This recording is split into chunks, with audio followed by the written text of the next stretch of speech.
This podcast is for entertainment purposes only. The hosts are not trained professionals, and their opinions come solely from personal experience. In this episode, we discuss fictional depictions of trauma and violence that may not be suitable for all audiences. Please take care of yourselves. Specific content warnings for each episode can be found in the show notes. Events in the media are discussed in approximate order of escalation. This episode contains spoilers.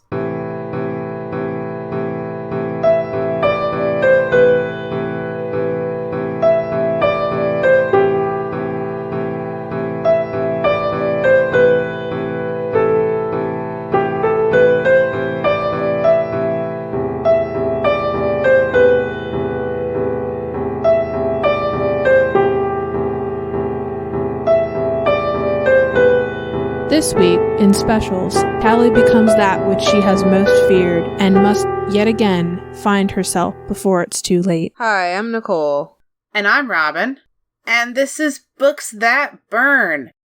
Alright, this week we are talking about specials, and for our factions, we have Tally, Zane, Paris, the Cutters, which include Shay, Fausto, and Tax, have Andrew Simpson Smith, David, Dr. Cable, Maddie, and Croy. I think Croy makes an appearance in this one.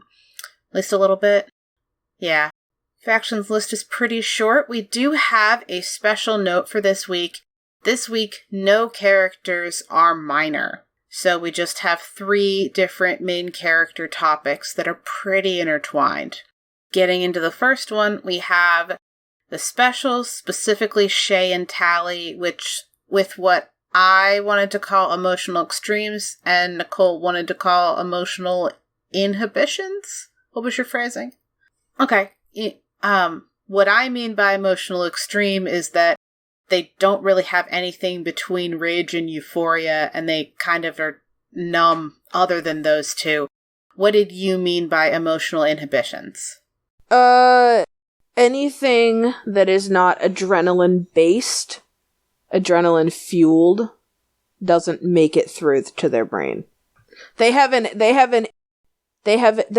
inability to feel emotions, and the only thing that is strong enough to actually get through is anger and adrenaline-based euphoria. That's it. I think it's literally just adrenaline that gets through, actually. Okay. I don't think it's big. I don't think it's big emotions, because they're never actually happy either. I think it's literally just adrenaline gets through and nothing else does. And then there's 2 ways that adrenaline gets through, kind of. Yeah. Like adrenaline because they're mad, and adrenaline because they like something.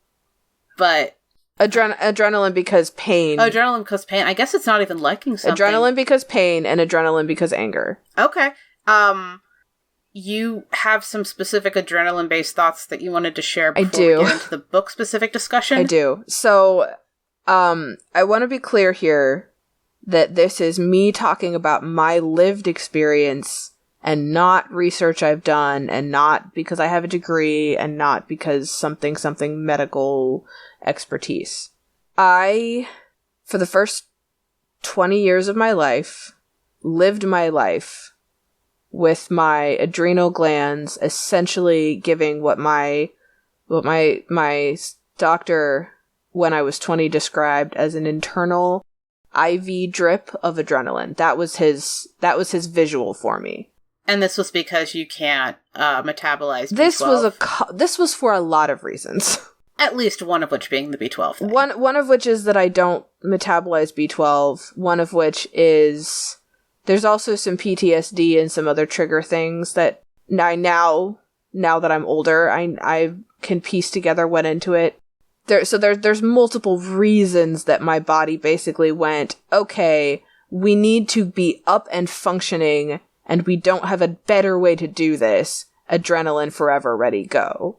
And now that I am 28 and have been not quite a third of my life without this constant thing, I can pretty solidly say that rage and euphoria is about all you get on adrenaline. Things are either so much fun that it feels like you're flying, or you're angry, or it's or nothing. And part of that could, to be fair, also be my own PTSD manifesting, and just me not being able. But there's a very real physical component to my brain can't chill out enough to just enjoy something, or to just be a little bit irritated. If it's not that extreme enough, it didn't even register. Having lived with you for most of that time, except when you were in college, yeah, I can vouch that this description fits with my experience being around you during that time. Yeah. You are literally calm at all now. Yeah, I didn't realize, I didn't realize until we finally got my body to chill. Exactly, like, there was one point where I realized that my hands weren't shaking anymore and that I wasn't vibrating anymore. And I was like, wait, what? I was shaking? Oh yeah, you talked about the vibrating thing. Like, there was one day where I realized that my body felt, like, weirdly still, and I was like, oh, I was shaking 24/7 my entire life? What? What is this? Closest makes no difference. Yeah, and my entire, probably literally my entire life, from our mom's description of me as an infant too, which is funky, which is a weird thing to visualize, but yeah, so this description of, also I will say this, when you're on that kind of adrenaline surge, getting overloaded in a sensory way is incredibly easy. I have sensory things that bother me, and I'm much more able to intrinsically just kind of have those be bothersome without it being too much now, in a way that I could not do. There's things that gross me out in a very visceral way that I can handle now. And I have a weirdly, now, as far as like from a social perspective, I have a weirdly high tolerance that other people pick up on for being incredibly not okay, and just kind of dealing with it anyway, and then I deal with it later, because compared to how I was with that adrenaline going, everything is durable, is endurable. I can go through anything. I'll deal with it later. Like, my own brain has so much less fighting me internally that, like, that external thing, like, yeah, I mean, it might be devastating, it might be painful, it might be a lot out there, but compared to my own internal landscape, nothing is something I can't deal with in the moment and then mentally process later. People now are sometimes convinced that I just don't care when traumatic things are happening because I just don't react. Because I have so much practice at keeping my own brain under control that now when it takes like the lightest of touches to kind of put off a reaction and deal with it later, instead of it taking all of my willpower at like 12 to not have an actual meltdown, it probably does look like I just don't care about things, but I do. I just don't react outwardly. So this is my reaction to this specific description very, very, very much comes from a standpoint where, in a very real way, I know what the description they give in the book feels like, and it fits.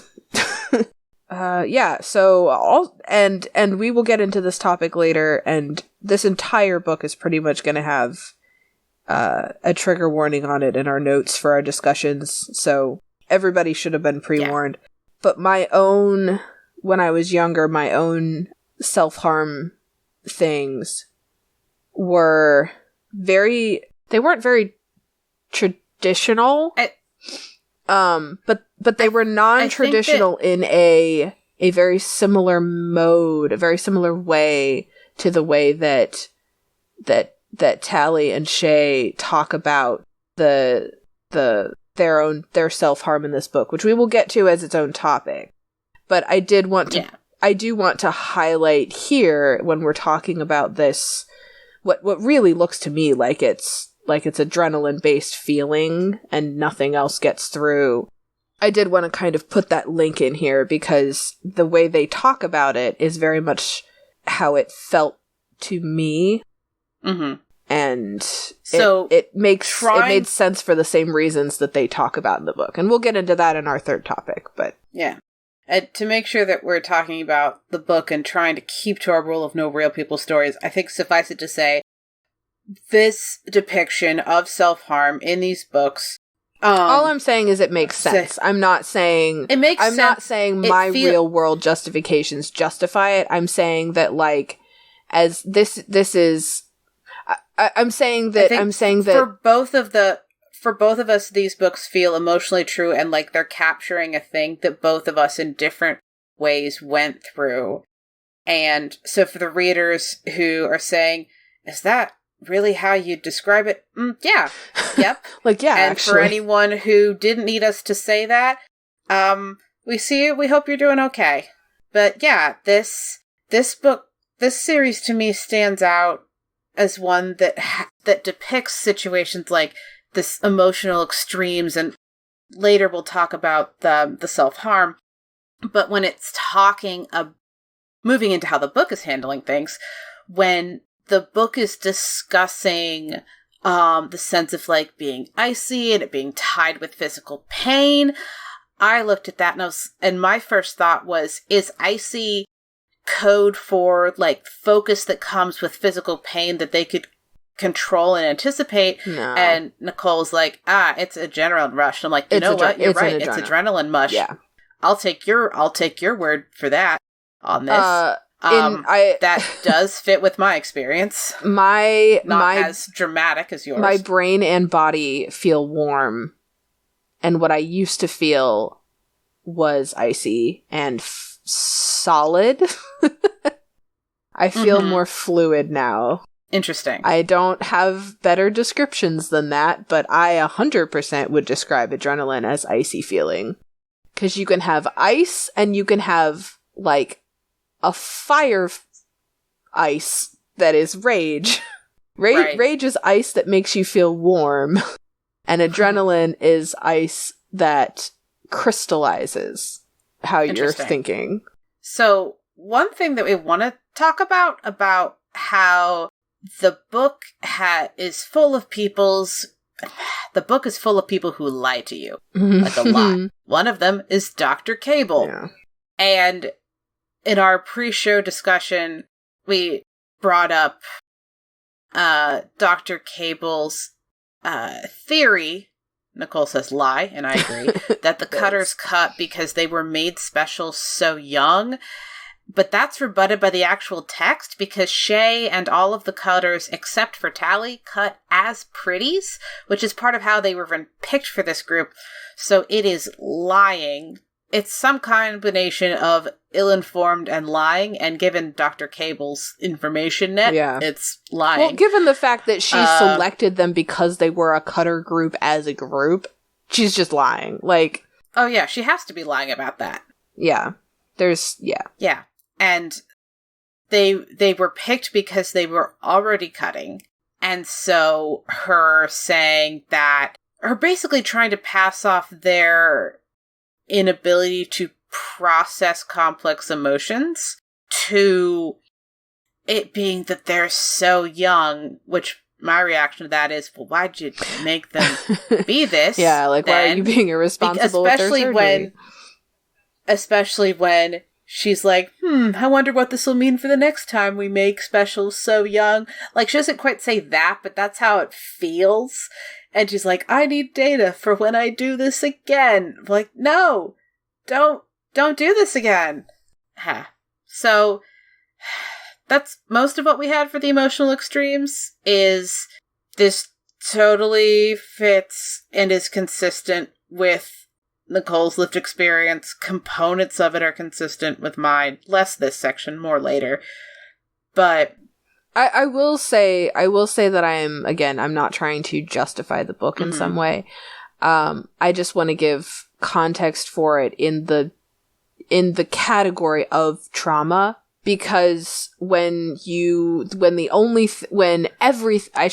for myself, it wasn't that all I could feel is those things. It's that when everything I feel is adrenaline tainted, it ended up being the same as them being unable to feel anything that isn't adrenaline based. And it definitely, I can't separate it out enough to tell you that was intrinsically trauma, but I do know that every other trauma that I had was amplified by that. By being in that emotional state. By being in that emotional state, by being in that physical state. And it is inherently traumatic to not be able to feel things that aren't adrenaline like it is. And nobody was doing that to me. This was my body doing things to function.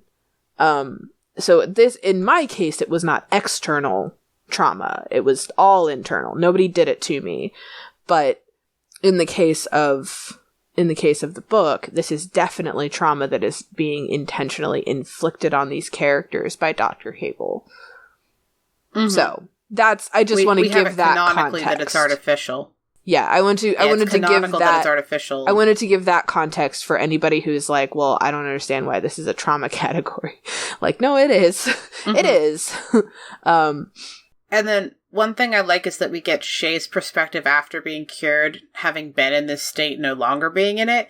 What she said is everything's less intense now, less extreme. I don't have to cut myself just to make sense of it all. None of us do. But even though things aren't as icy, at least I don't get furious over nothing anymore. Yeah, and that line really resonated when I read that. I was like, ooh. Yeah, I don't really get mad. Like, instead of, like, it's... Speaking as someone around when you used to get mad, nope, it's totally different now. Well, I can still get to that point, but instead of it being nothing, snap, rage, it's now nothing, 1%, 2%. Man, this is irritating. 10%. Ooh, I might actually care about this thing. 20%. Okay, I'm actually upset. Am I going to decide to stay upset, or am I going to remove myself from the situation? 30%. Okay, I'm going to decide to get angry now while it's only 30%, and then it's calculated. Because maybe that will affect the situation. And then, yeah, like, it's a very different experience, and no joke, anger to me feels deliberate now. Which I don't know that that's how emotions are supposed to feel. But there's so many gradients to me getting angry about something now that it literally feels like I have time to decide whether or not I'm emotionally committing to being upset about something. And it's that whole, like, Shay encapsulated that the author encapsulated that quote for Shay. Like, that was spot on, perfect, good description. 10 out of 10. Good author. Yep. Good visualization there. Good imagery, that's the word I was looking for.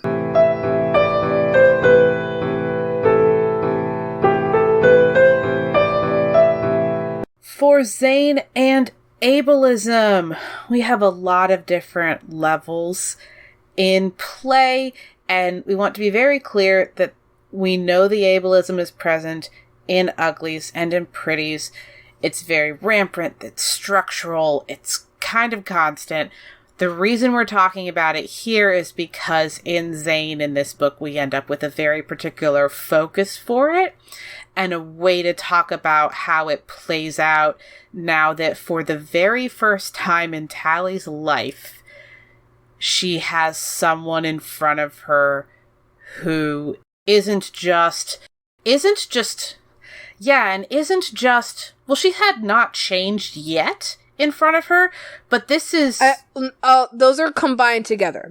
Precisely constructed and medically changed. Both at the same time. Yeah. So, like, before, when she was a littlie and before she got her first operation, like, she was surrounded by people who hadn't had the operation yet. But this is something that she has been conditioned to think won't exist, which is a post-op pretty with a disability of any kind, really.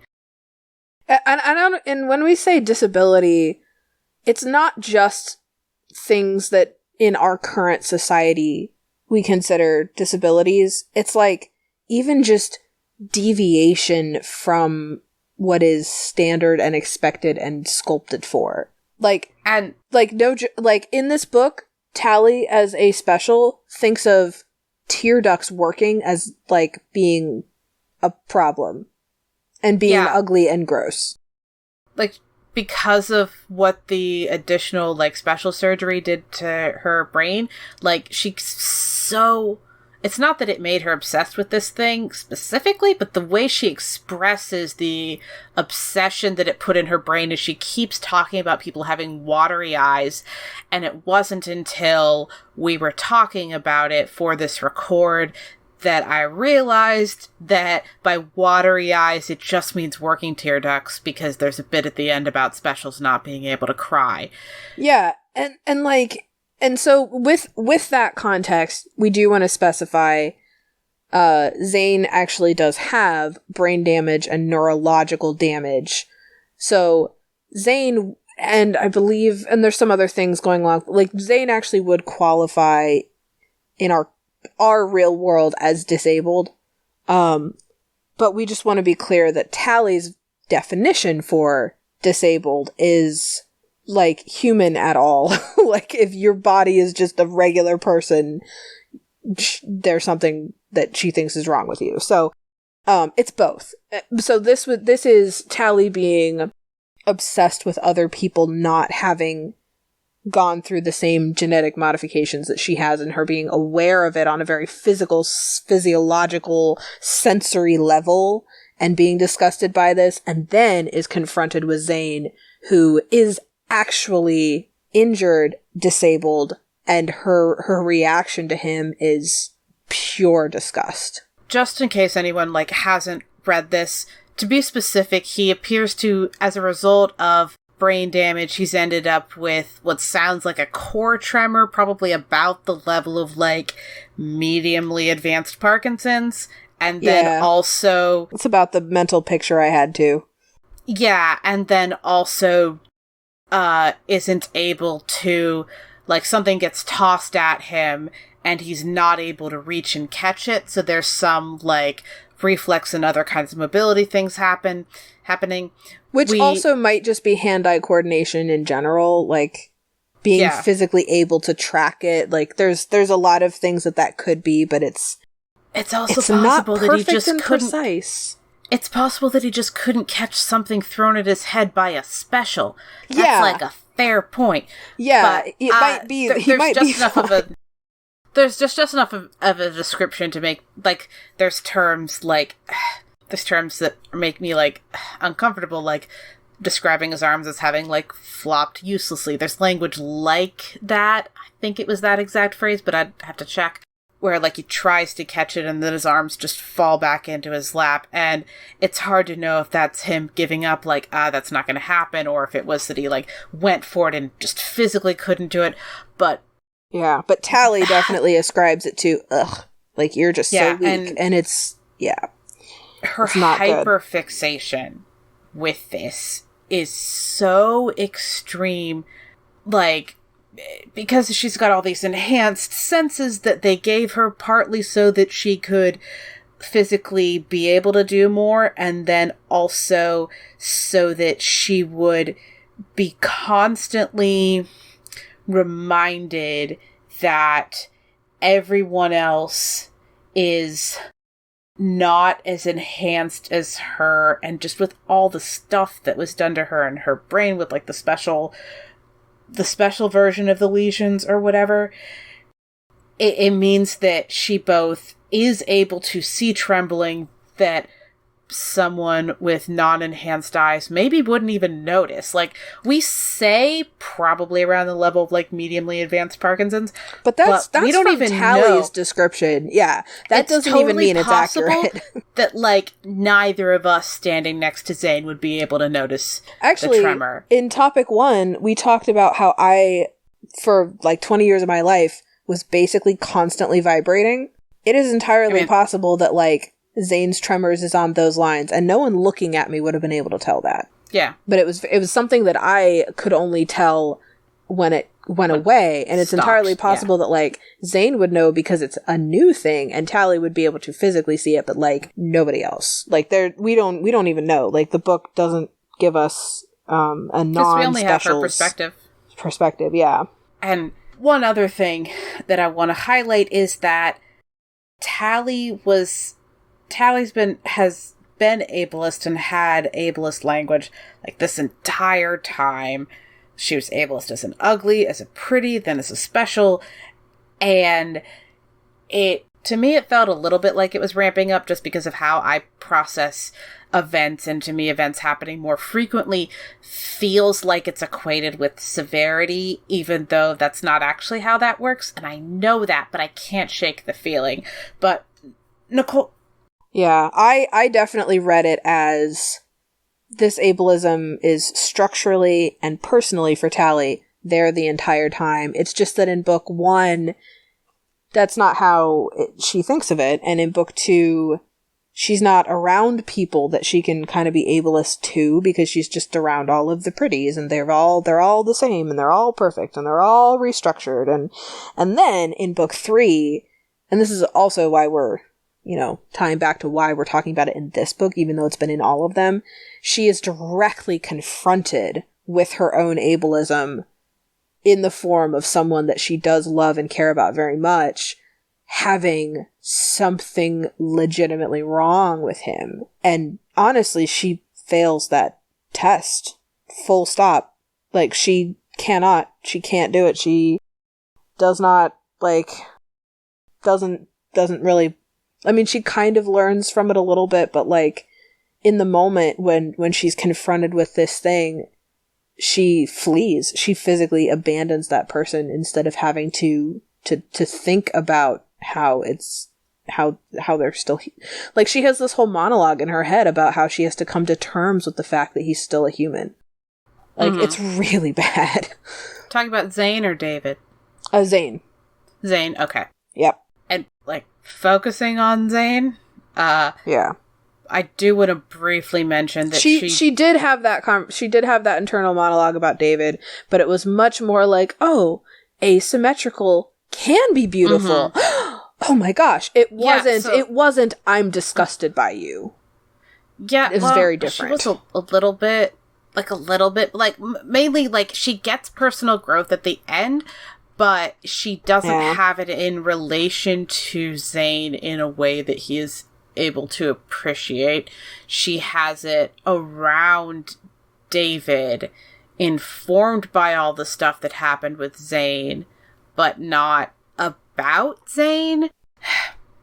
And it just, I'm glad she grew. I'm glad she got a little bit better. But also, these books are on such a short time scale. Yeah, that's fair. There's not room for us to see the fruits of the change that does occur in this book. It's hard to kick 18 years of pretty hardcore social, psychological, and surgical conditioning in, like, the course of, what, a few months? Excuse me, she is still 16 in these books. It's mentioned in this book. Oh, I'm sorry, 16, not 18. I had the wrong age. In my head, I mean, like, yeah, but literally, like, she's kicking an entire lifetime of conditioning, or, you know, failing to kick an entire lifetime of conditioning in a few months. Like, yeah. And she's kicking a lot of stuff, all but it's just with that. This one, it's hard because she has a different relationship to ideas of disability and what ableism even is, in a world where not having the surgery yet is seen as something being wrong with you. Yeah, like, just... Because we even have, like, so much. we never like, theoretically, we think that probably pretties maybe get sick, but canonically it's like they don't, but it's also maybe the city is lying, and there's so much, like, control and panopticon kind of stuff where we don't know if it doesn't happen or if people are kept from seeing it when it does happen. And all of this just combines to Zane is the first not literally perfect post-op person she's ever seen. And even when she does run into a late pretty, she acts like their wrinkly skin and veiny hands are evidence of life extension treatments. Yeah, there's some weird stuff with her perceptions of aging, because she's never seen anyone naturally age. And she's like, oh, they've got wrinkly skin and veiny hands. That shows the life extension treatments. And I'm like, that looks like that's just normal aging. That almost makes me wonder if the surgeries are so new that if people are old enough, they might have gotten life extension and some reconstruction. And so, like, past a certain age, people have a little bit of natural aging. And it's something that she associates with, like, people above a certain... Like, I don't know. Maybe. Because all we know is that the Rusties, a while ago, like, we don't actually have, like, time frames for how long this has been going on or how it escalated. Like, we don't have any of that. Yeah. Like, they have stuff to make physical injury less likely, and stuff like headaches and colds seem to, like, really be gone, which is why Zane had to hide his headache in pretties so thoroughly, because merely having a headache would be like, get to the hospital, you shouldn't have one, something is wrong. And then they'd, like, find out what they were trying to do. Yeah, people don't get to age naturally, and just going back to, like, just this whole picture. And I feel weird about even, like, having to describe just the idea that Zane is the only non-perfect post-surgery person that Tally has ever encountered. And to be clear, Tally's only been post-surgery for less than a year, because she turned 16 during specials and canonically is still 16. Turned 16 during Uglies and is canonically still 16 during specials. But anyway, that's most of what we have. That's most of what I had for this. I just, at the end, he's in the hospital because he was trying to get around Tally's ableist disgust and trying so hard because Zane just wanted to be wanted by Tally. He wanted to be desired by her in the way, not even necessarily in the way that he used to be, but just even at all, like, as something. And then his body existed and it repulsed her, and that was just so frustrating. It's like Tally's the protagonist, but, like, she's not a good person, which is weird because, I don't know. I don't know if you have any thoughts about that. I just kind of threw that out there, but it does feel like she's the protagonist, but I don't know if she's meant to be the hero. Oh, no, there's no hero in this book. Okay, cool. You're good on the no hero thing. Yeah. No, there's unless no it's hero. David. Like, there are only victims and perpetrators. And they take turns. Being it. And most people end up being both. Yeah. Yeah. Like, this is not a hero book. This is a did you live through it book. I mean, it is a dystopia. Yeah.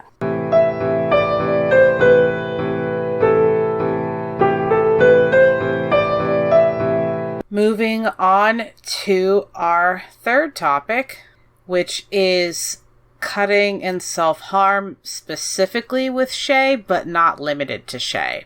One of the things that we've touched on a little bit with our first topic was that basically Dr. Cable lying to Tally and saying that maybe the Cutters were like this because they became special so young, and something that Nicole rightly pointed out, as you may remember, was that that's completely not it, because they were already cutting when they were pretties, and that's part of what made Dr. Cable turn that entire group into specials and let them be this own, like, super hyped up, very tight-knit squad within the specials as a larger category. Yeah, so this is handled very interestingly in this book. On the one hand, it is done... So, on the one hand, the examples of self-harm in this book are some pretty stereotypical... pretty stereotypical depictions. However, we get a lot more of the descriptions of how the kids think of their self-harm than we do their physical, actual descriptions of them doing things to themselves. Those descriptions are still there, but, for example, and reminder that this section does have a trigger warning on it, so skip ahead 30 seconds if you weren't sure. They do have descriptions of the kids actually taking knives and cutting their wrists and their forearms in book 2. They actually do have that on there, and there is a description of Tally stabbing herself in the hand as self-harm. This is book 3. Did you mean book 3? I did mean book 2, because they were still pretties when those descriptions existed. Oh, yes, yeah. I remember. Yeah. Yes, I forgot. Yeah, for a moment. That is a book 2 callback. But in book 3, so other than the hand stab, in book 3, most of what we actually get is just talking about how they didn't lose those scars as specials, and talking about how their body modifications kind of highlight those scars and like show them off like trophies on their arms. But we don't actually get descriptions of people cutting themselves anymore. We literally only have like the one scene in book 2, and then we have that one scene that was like, it's a less than a paragraph long. It's very, very short. It's like, Tally did the thing and it's done. In book 3, yeah. The ideation is repeated, but the physical description is toned here's the thing. down. Well, this is actually brings me to what my point is with this. The ideation is very much written in a way where you know that is what is happening to the characters, and Tally is telling you that that's how she's thinking about it. But it's not written in a way that feels like the audience is supposed to agree. At least when I was reading it, the way it felt like the descriptions are there. Like, it's definitely something where if this is something you struggle with, it's probably likely to be pretty triggering. Full disclosure, it's pretty triggering for your hosts also. And for me, it's not even the ideation, it's the matter-of-factness with how Tally talks about it. Like, she talks about it in a way that makes it very clear that to her it's normal. And that, for me, was triggering. Because when it's treated as something you're not supposed to do, my brain is like, nah, I don't connect to that at all. But when it's treated as something that makes sense, that's a triggering thing for me. So, but the actual language around the ideation is definitely something that I think is very potentially very, very triggering for people who struggle with it. But if you're reading the language, the way it's written and the way Tally talks about it and the way it's framed, it's very much set up as something that is happening to Tally, not something Tally and the author both think that you should do or agree with. Absolutely, and this one was a strange one for me as a young teen, because it was both my introduction to the idea that anyone would do this. And it was also something that mentally, like, kept me from doing this years later. Like, this particular form of self-harm behavior. Because I'd had both the introduction... And the like, thought process on why it's not okay. Yeah. Yeah, like, the thought process and, like, the way out of this particular thing. And, like, I had self-harm behaviors. This wasn't one of them. And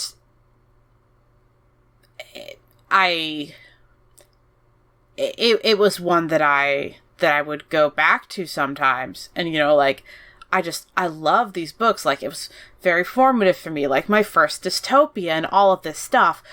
But rereading them and just this entire like original trilogy, it is a depiction of, and also like it's a really good depiction and examination of both self-harm and the societal stuff, or a version of societal stuff that can push people towards that behavior. And I think something that definitely helps this book too with regards to that is the framing is very, very good. So the framing around it is clear and consistent, that this is not something that the kids are doing because they have to. Like, and here's why I'm saying that, because the kids definitely think that they are the ones that they do have to do this to feel. Oh yeah, they think that they can't have this mental clarity, right? Which on some level is not wrong. They didn't have to do this thing, but no, their minds are not clear. But we get, as readers, we get context the entire time that this is, that the reason that they need something to feel is something that's being done to them. It's not just the way that they are. It's not just, oh, well, you've always lived your life like this, so of course you're going to react with negative. Like, no. At no point do we as a reader look at these characters and say, well, they have to. The characters look at themselves and say that, but we look at the characters and go, this is being done to them, and someone did this to them, and that person could have stopped and could actually reverse it. And I think that context is very, very clear, because it's hard, because things like self-harm can feel very much like it's especially like it's something that you want, like it's a choice that you're making, that you want to do it. And I'm not saying that people don't feel forced into it, but it's not something that you like, it's not something that you look at your life and go, someone is making me do this. And that also makes it very like alienating to talk about, because it feels like you did this to you. Why didn't you just not do that? And it is not. Yeah, it's not that that's simple. That's very much the social narrative is like, well, you could have just stopped. Why would you do that to yourself? And the framing of the book and how the context of how they are on a biological, physiological level being artificially forced into feeling like this and brainwashed into feeling like it's the only thing they can do and chemically driven to do, like, it's I think it's very important framing, and it distances it a little bit. And we can't know if they did anything special to the color cutters to make it be that once they were specials, they had to keep doing this, but they were definitely targeted because it was behavior they were encouraged. Doing. They were definitely encouraged. We don't know if that was encouraged, like, chemically or not, but, like, yeah. Right. There was social encouragement from authority figures, even if it was just in the form of, so we know you're all doing this, you get to be your own group, and you get special privileges, even if they don't say, and please continue cutting. Like, that has its own, like, power and momentum, and it grants this license to it. And I had a thought that we hadn't already talked about, because I just had this thought. So one of the things that I think is very important to note is, yes, Shay started cutting before she became a special, but she cut as a pretty, and as far as we know, she didn't cut as an ugly. And so I do think that it's important within the flow of the story that she didn't start this until they'd already messed with her head. And right, yes, so they had already messed with her head some. So you don't even get to say, oh, it was inevitable and the doctor was just taking advantage of. The doctor had already done something. And so I think that when she was a pretty, that, again, we don't get this explicitly, but I feel like it fits, that she was, well, I have a thought. The thought I have is that, well, I don't know if we get my particular thought explicitly. So my particular thought is, I think when she was a pretty, she was cutting to feel something other than just constantly happy for no reason. And then when she was a special, it then became more than that. But when she was a pretty, like, she wanted to be able to feel that she couldn't stand Tally. Like, they had this, like, weird tension. And especially with her, like, hiding the cutting from Tally and all of this in book 2, I think that she was cutting instead of trying to feel bubbly and like, or it was kind of a little bit bubbly, but it was more that, like, it really it was about control. It wasn't about a particular emotion. Yeah, she wanted to feel something other than the general, everything is great, I'm gonna do zany stuff and drink, that the pretties were generally programmed to feel like they should do.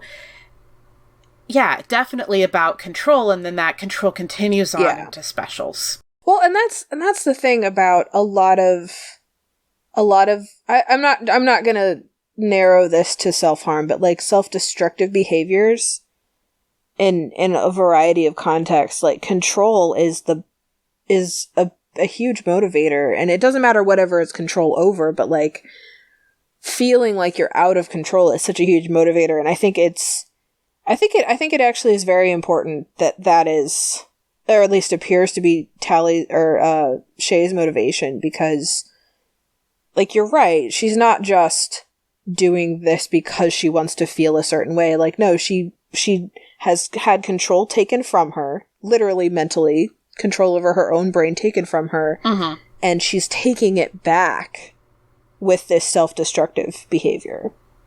Because when the only thing you can control is your body, then you're going to control your body in whatever way different social things make sense to try. Yeah.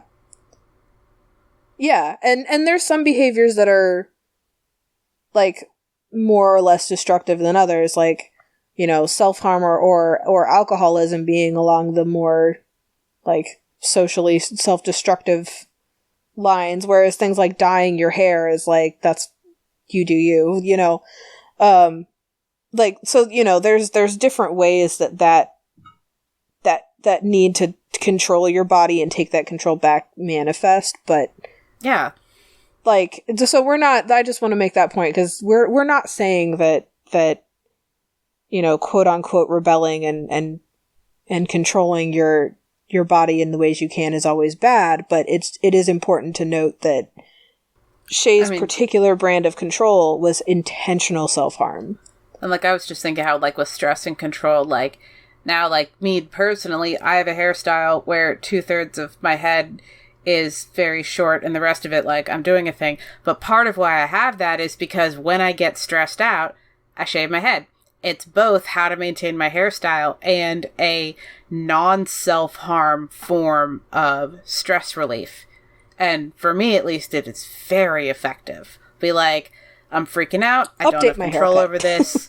A bunch of stuff is happening. It is time to shave my head. And it works.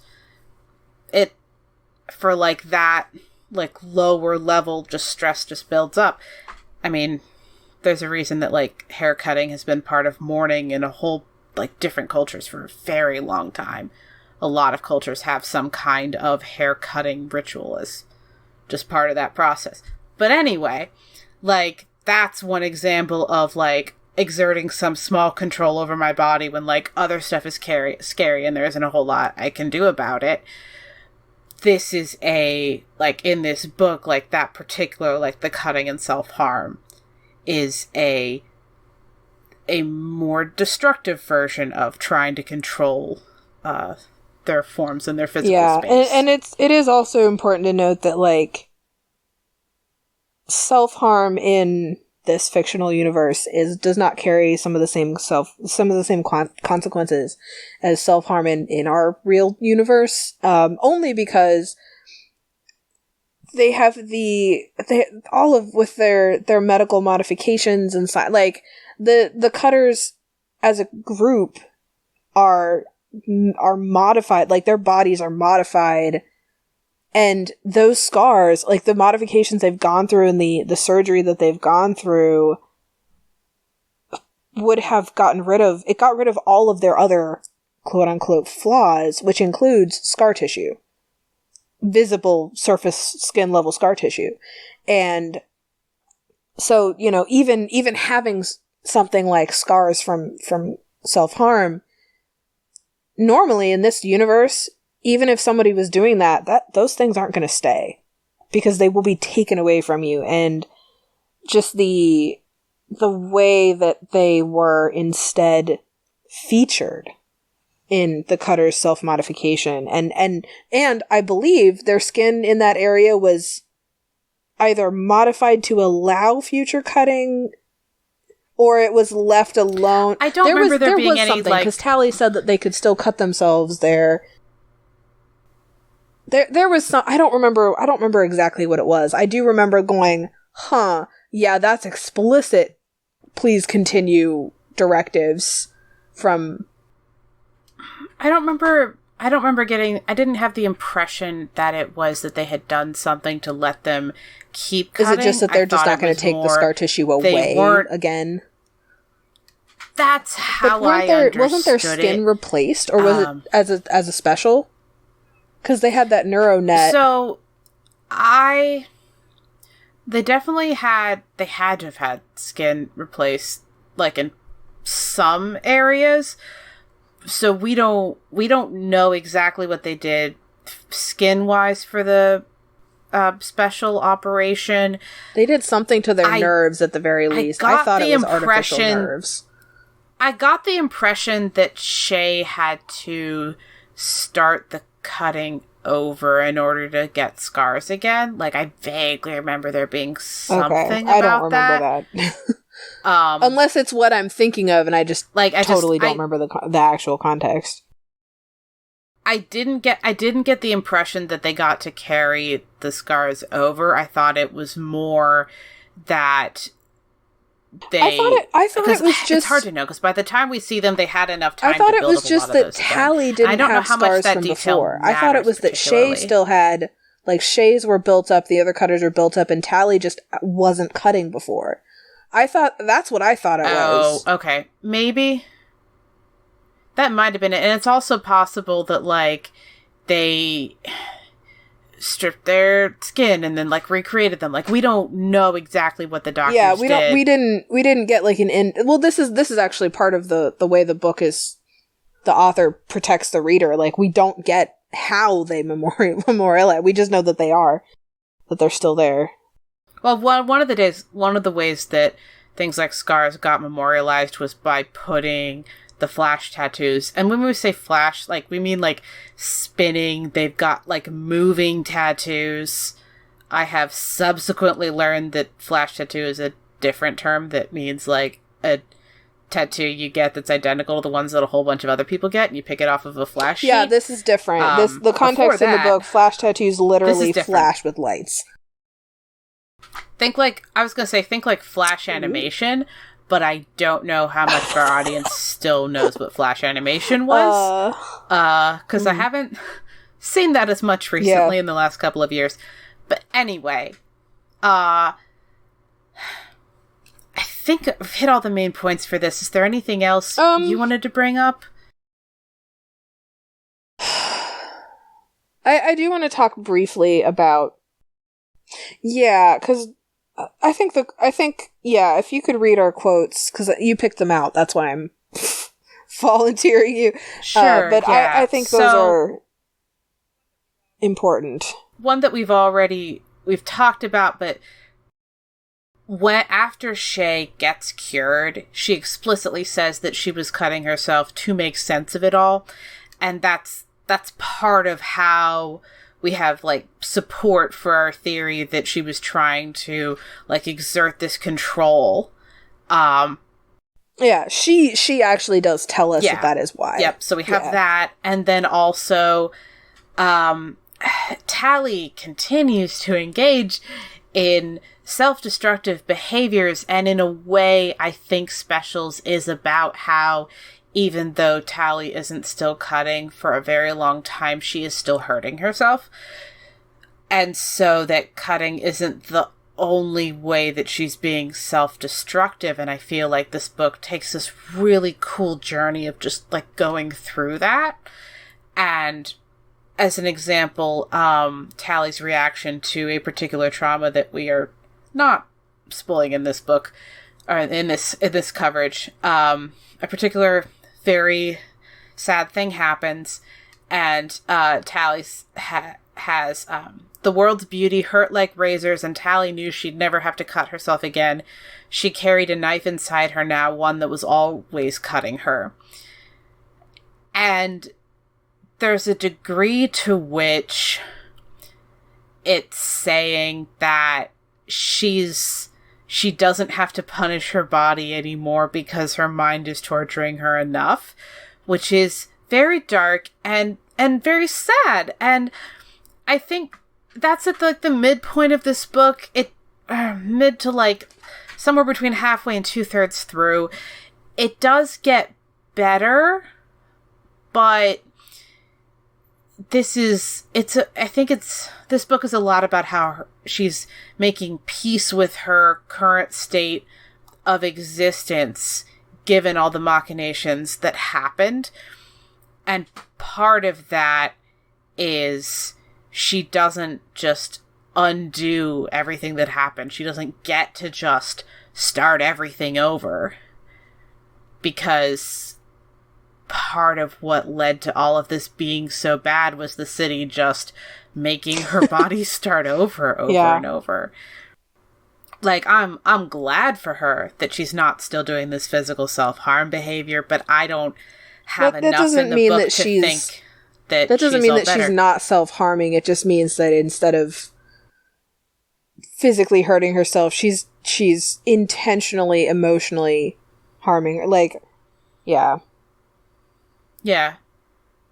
And, I wish her well, and I don't remember at this point what happens in Specials, so we'll see if we interact with her again, but we will have a different main character. Oh, did you mean extras? I don't remember what happens in Extras, but we will, I'll start reading that after we finish this record session.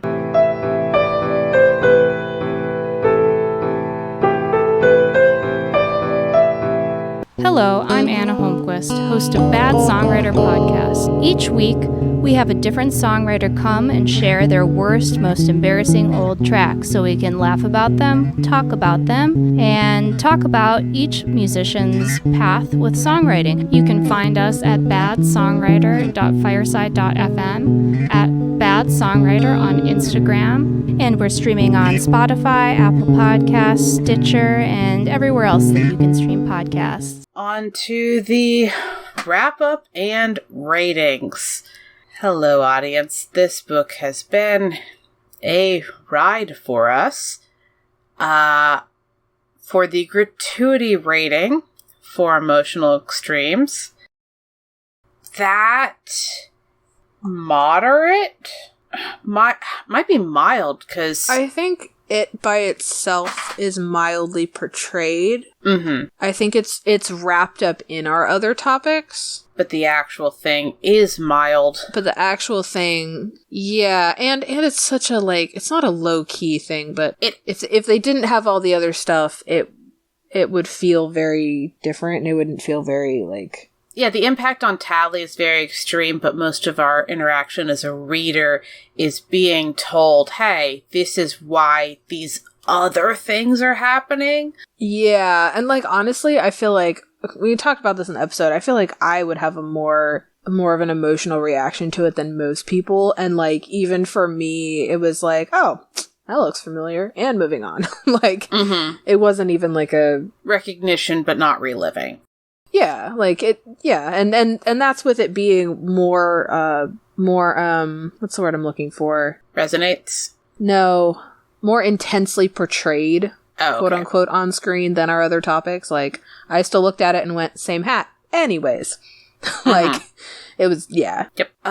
The ableism, I think is severe. It's severe. It's severe. Yeah. Absolutely. And so is the self-harm topic. Yep. Definitely severe. All right. Integral, interchangeable, or irrelevant. Integral. The emotional stuff is integral. I think all of it's integral. Like, the ableism is integral to the trilogy, integral to the so entire far. Structure of their society. And the premise, like, it is... Yeah. It's an ableist dystopia. That's what this is. Yeah. That's not the only way to sum up this dystopia, but it is a very accurate way to capture the premise of this dystopia. The self-harm, I think it's interchangeable. I think that it thematically works very well with the other things that are happening, but I don't think it had to be this very particular form of self-harm behavior. I think as a general theme, the idea of self-harm is integral, but the exact form could have been something different. Which is why I say interchangeable, because you could quibble about at what level of what could be swapped, but the idea that you could swap some of this. I actually disagree. Oh, okay. What's your counter? My counter is, I think the precise method is swappable. I don't think that the topic is. That's what I said. Yeah, But I don't think that makes it interchangeable. I think that makes it integral. Okay. As a concept. Because here's the thing. I know we kind of mostly focused on one permutation, but we even talked about the fact that there's multiple permutations of this among the characters. That's true. Okay. I straight up don't think. So then I think we're in agreement that. I think we're in agreement. I just think it's integral. Yeah. But you could have played with the details a bit. Yeah, but you can play with the details of most integral things. It's just that if we remove it or swap it with something complete, like, if we swap it with a different trauma, not a different action, if we swap it with a different trauma, it is not the same story. That's true. Which is a kind of our definition there. Yep. For treated with care, the emotional extremes, yes. No? What's the no? Oh. The no is... I think maybe this just didn't resonate with me, so I'll let you take this one. There was no care taken to this at all. There were explicit, both internal and other character external monologues about the extreme and the need to get those extremes. Oh, there were explicit... This actually might be our first mild but not treated with care. Oh, I just realized that. Because I do think the trauma is mild. Okay. But it was vivid and visceral as a description without being pornographic. Mm-hmm. Yes. It is the kind of thing where I looked at it and went, yes, that's how I felt for 20 years. Accurate in a way, with something that is very much an experience and very difficult to describe and have it resonate. Okay. And this was very much an instance of show not tell, and it was shown very vividly and very descriptively. I do not think this was treated with care. Now, that being said, I don't think it was traumatic because it was not treated with care, but it wasn't treated with care. It was just put out there. And we've separated these ratings for a reason. And yes. I am excited that we have hit this milestone of very first mild with no care that we have. Yeah. And I think there's something to be said for it being not treated with care so that it was even anything in the text. Like, like I said, it would be very, very difficult to be like, oh, they swing wildly. We're not going to show you. Like, that wouldn't make any sense as a reader. To be fair, anything very mild and handled with extreme care probably isn't going to make our list for top 3 traumas in the book. Isn't going to even make our list. That's true. But yeah, I think this was not treated with care. I don't think that it needed to be treated with care, but I don't think it was treated with care. Okay. Let's put it that way. The ableism was... Yeah. I think that the framing of exactly what to portray was very calculated, but once it was there, I would say somewhere between enough and not enough care. I think it was... I think that the book would not have functioned if it was treated with... Okay, here's my thought. Okay. Every time it shows up, explicitly shows up, yes, we as a reader are given context to look at it as a problem that Tally can't see. Oh, okay. Even if... Including even in Uglies. Yeah. Even, by the way, from the title Uglies. Yes. Like, we as a reader are given context to be like, whoa, Tally, you don't know what's happening. That's not a good way to think about people and treat people. And we get Tally's confusion at how other people just don't, like, we all do this. Like, of course it's fine. And we get Shay's pushback in book 1. And, like... Okay. I think it's treated with at least enough because of how it is handled. And I will say this, expertly done, because our main character is the perpetrator.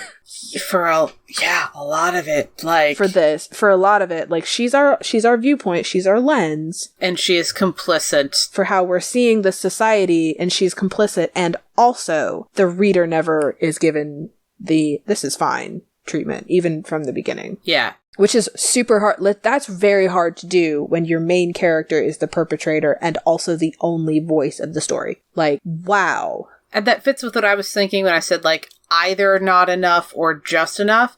But, yeah, I think it's enough. I think it's enough because of how it was handled. And how much separation and how much, even in book 1, where it's not as overt from Tally's perspective, we still as a reader, even if we don't pick up on all of the ableism, as a reader, we still are given explicit pushback on it. Yes. It's never allowed to stand. Even if we don't know what the problem is yet. Mm-hmm. Right. It is never portrayed as okay. It's never portrayed as fine. It's never portrayed as actually normal.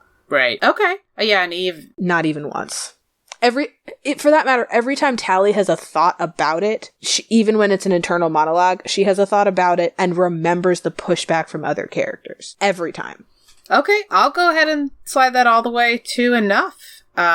We're good there. I appreciate your summation. For the self-harm, so your mileage may vary whether it is enough or not enough. I think this is gonna... I don't even know if we can... It was definitely treated with some care. I think I'm going to say that this is either enough or not enough, and because it's gonna be not enough for some people, we need to go ahead and just rate it not enough. I'm rating it as not enough, but I'm putting the not in parentheses in our notes. This is definitely a case of your mileage may vary. I will say this out loud, and I just want, I'm not going to give a description or anything, but heads up, if you have self-harm triggers that have to do with cutting of any kind, it's probably not enough. If your self-harm triggers are something else, it's probably enough. Yeah. That's all I'm going to say on that topic.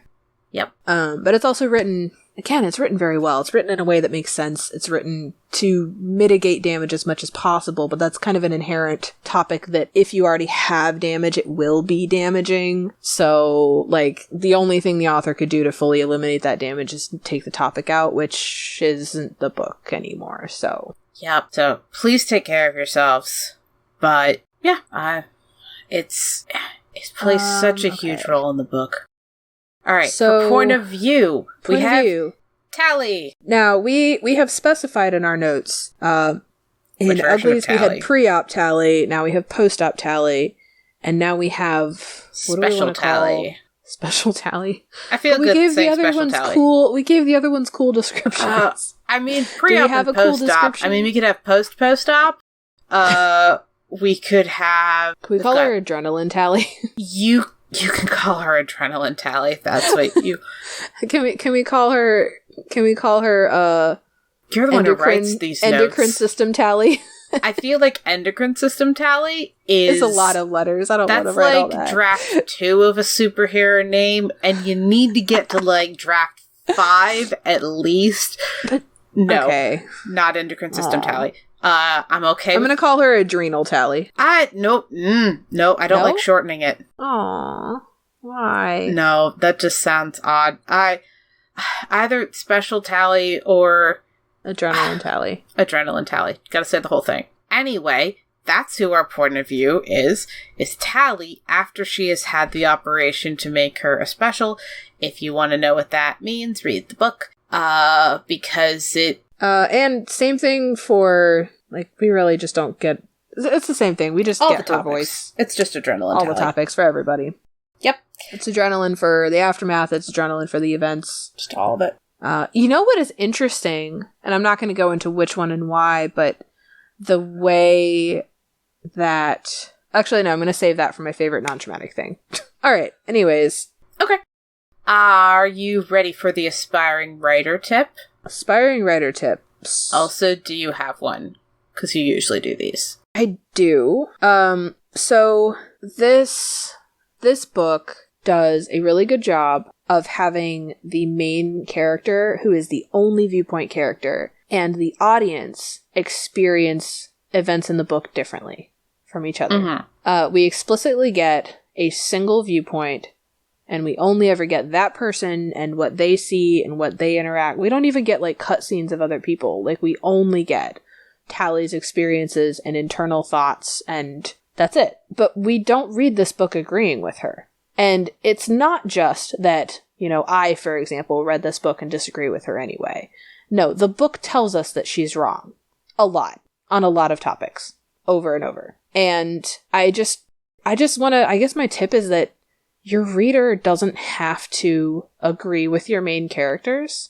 And I have seen, and I think this is an important thing to say, because I have seen a lot of media in general where something a character does is very, very wrong and very, very harmful and very, very bad. And when it's harmful to the audience and the creators get pushback, their response is, but the character really does think, act, feel like this, so there's nothing I could do, my hands are tied. And I think it's important to point out that no, your hands are not tied. You do have options. You can explicitly show that character is incorrect and still have them be just as awful as you want them to be as a character. Yeah, there's gonna be a... Like, viewpoint and perspective are not tied to opinion. Yeah. And this book is a very, very good example of how to do that very, very well. There's so much wrong that Tally is guilty of in this series. And I don't mean that she's going around necessarily, like, intentionally harming other people, but there's so many things that she's just not correct. She's just not right about. And never once does the book tell us that she is supposed to be. It's always that she is wrong, and we know that she's wrong, and she's convinced that she's right, and we still walk through the lens and experience it with her and want to see what happens next, but we know that she's wrong. And yeah, that's, you know, this is a good example of what to hold up to those people that say, well, It's what the character would do. Like, yeah, that's great. You can have them do that thing, but that didn't mean you had to show it like that. Yep. Favorite non-traumatic thing about the book. I want one of those tattoos. The flash tattoos? Yes, I do. I currently don't have any tattoos. I'm planning to fix this. I wish I could get one of those as a tattoo. And I just the version of this book that I read when I was a kid was the one where it's got like half her face and you can see this tattoo around her eye and it looks so cool. This cover is different and doesn't have anybody with a tattoo visible on the cover. I think the book that I checked out actually probably has the cover you're talking about, because that is what exciting. I got. Yeah, it's pretty cool. Yeah, and it's a really good example of like face tattoos done well in like a cyberpunk world. It's to be clear, I'm not saying I would get it on my face, but I would love that. That'd be so cool. Like, if I was getting this tattoo, I would get it on my face. Would I would like, it would not look the same anywhere else. Yeah, but also if you're getting I also am not the one who desperately wants one, but like, if that were the aesthetic I were going for, and I wouldn't like be out of work forever in our modern culture for it, I would get it on my face. It would be worth it. Yeah. It's such a good tattoo. It's such a good version of the cover. What was yours? Unless I stole it. Sorry. Okay. No, you didn't. I also have a list of tattoos I want. None of them are from this book. Okay. I don't want that tattoo. I want a tattoo that moves like that one is described. Yeah. No, I know what you mean. Yeah, I know what you mean. Even in an ideal world, I still would not want that. Mm-hmm. My favorite non-traumatic thing about this book is how much... It's really how much framing the author does. And how intentional everything is. There is no single piece about the 3 books in this series I have read yet that feels like it was, I like it that way. There's no, and it doesn't feel sterile. It doesn't feel like too planned. It feels very organic as a story, and the characters feel very organic, but like, it's so deliberate and so intentional, and there's no single negative or positive thing that happens in this book that feels random or out of place or that doesn't mesh with the right. Like, it's a complete universe, and it's a universe where, and I kind of stated this already, it's a universe where you're not supposed to agree. You're supposed to see the problems and the flaws even before anybody in the books really latch onto them. And it's written so well. Like, these particular topics were not as fun for me to read necessarily, but I might even look up and see what else this author has written in different universes with different premises. I can point you to some things. I've read a lot of their canon. Yeah, I would like to see, like, if this author has tackled specific genres and specific topics that I already like, those books will probably almost immediately end up in my favorites list. If he puts this much planning and structure and context and nuance into everything he writes, like, I just really like the author's way of handling this series. It's interesting. It's cool. It's very, very difficult to write about something that you don't agree with and still make it feel real. And this is a full success, and it's fascinating to read. That's my favorite thing, I guess. Which I guess isn't even a thing about the book. It's more about the author, but yeah, I'm a fan. I've read some of their more adult stuff before they made what feels to me like a pivot to YA. Oh, okay. And I've got some stuff to recommend. Okay. Yep. Yeah. So, thank you for joining us, and we'll catch you in a fortnight.